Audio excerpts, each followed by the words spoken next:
We began this week in local sports on the track where the season opening Jamboree took place at Bartlett. Panther football star Mississippi State commit Ron Johnson begins the season as one of the state's top sprinters.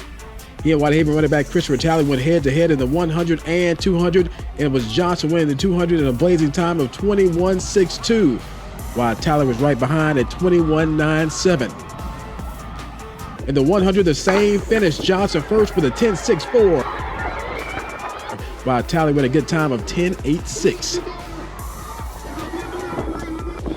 It was just a start, though. This is my first 100 this year. More to come. In girls action, a young lady from Nashville stole the show. Dream Williams, just a ninth grader, she dominated the 100 and 200 meter dash, looking like the early favorite to win the state. Dream running 24.27 here and ran 11.82 in the 100. Bartlett's D.R. Carney finished second in the 100 at 12.03. Let's go to the high school hardwood now, where it's been a great season for Harding Academy. The Lions were trying to punch their ticket to the state tournament against Goodpasture. In the first half, Harding trailed, but the Lions were coming back. But in the end, Goodpasture was raining threes, and they would rain on the Lions parade, falling 82-64. Let's check out your playoff scoreboard. St. George's punches their ticket to the state, defeating CAK out of Knoxville 51-39. Briarcrest headed back to the state, defeating Baylor 65-51. And other action, the season of Christian Brothers came to an end, losing on the road to Knoxville Webb. The loss also the final game of legendary Purple Wave head coach Bubba Luckett. Now let's check in on Penny Hardaway in the week that was for Tiger basketball. After beating FAU by 28 in their first meeting, the Tigers welcomed the Owls to the FedEx Forum.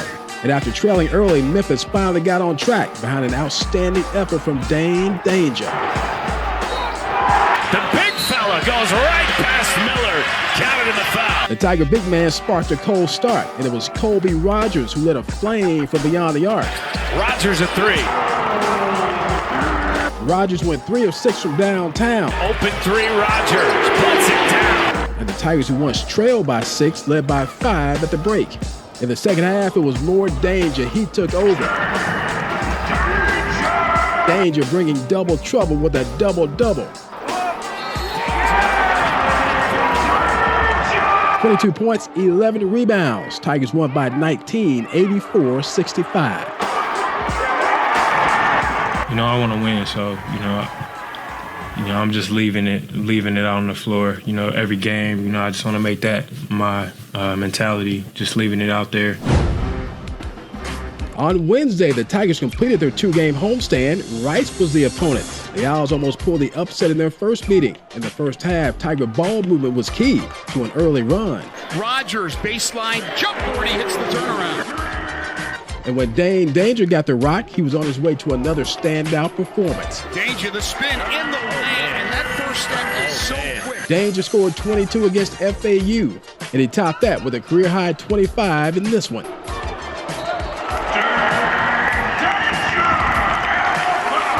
The Tigers led by double digits more than once in this game, but the Owls were hard to shake. They kept coming back, highlighted by this jam on the break. The key to victory, the Tigers answered the Owls' runs with better ones. Jake Jourdain had a season-high 19, while the steady P.J. Haggerty dropped 21.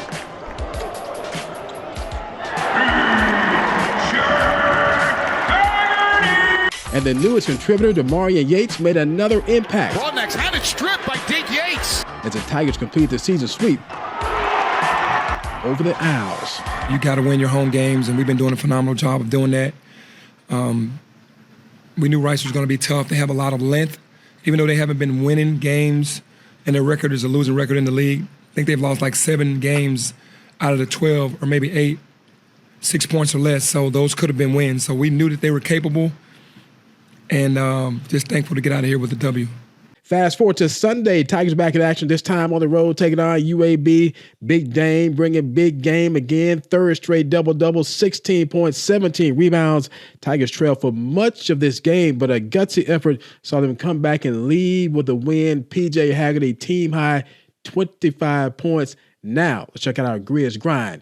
Rewind. They In Grizzlies basketball, it's been a week full of ups and downs, starting with Tuesday's game against Phoenix, where Ja Morant had some late-game heroics. Morant helping the Grizzlies tie it in the fourth quarter on his only made three-pointer, and later this bucket helped send it to overtime. In the extra session, it was Morant on the assisting end to seal the win.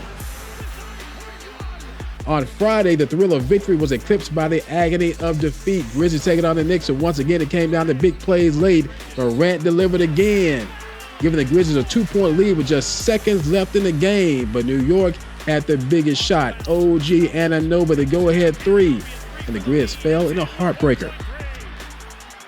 Fast forward to Saturday, the Spurs came to town. No Morant, no Bane, Jaren Jackson putting on a show. Jackson doing everything he could to help the Grizz win game-high 42, making big shots to tie the score late. But just like Friday, the Grizz will suffer the same fate. A late-game shot by the opponent, De'Aaron Fox, sent Memphis to a second straight loss, 130-128. And that's a look at this week in local sports.